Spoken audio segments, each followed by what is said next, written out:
பாமகவின் அரசியல் கணக்கு என்ன?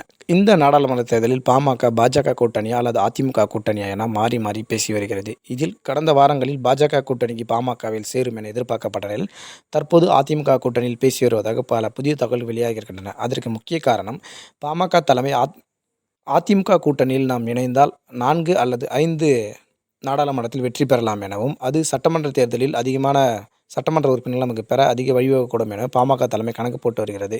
ஆனால் பாஜக கூட்டணியில் இணைந்தால் மீண்டும் பாஜகவே ஆட்சி அமைந்தால் ஒரு மத்திய அமைச்சர் பதவி கிடைக்கும் எனவும் பாமக தலைமை கணக்கு போட்டது. ஆனால் மத்திய அமைச்சர் பதவியை விட கட்சியின் நலனே முக்கியம் என்பதால் இந்த முறை அதிமுக கூட்டணியில் பயணிக்கலாம் என பாமக மாவட்ட செயலாளர்கள் மற்றும் முக்கிய தலைவர்கள் கூறியதாக தகவல் வெளியாகினது.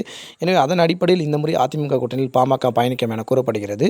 அவ்வாறு 9 தொகுதிகளை கொண்டுள்ள பாமக அதில் 4 அல்லது 5 நாடாளுமன்ற தொகுதியில் வெற்றி பெற்றால் அது சட்டமன்ற தேர்தலில் 20 அல்லது 25க்கும் மேற்பட்ட சட்டமன்ற உறுப்பினர்கள் பெற அக்கட்சிக்கு உதவியாக இருக்கும் என பாமக தலைமை கணக்கு போட்டு வருகிறது. தொடர்ந்து அரசியல் சார்ந்த காணொளிகள் தெரிந்து கொள்ள நம்முடைய சேனலை சப்ஸ்கிரைப் செய்யுமாறு கேட்டுக்கொள்கிறோம்.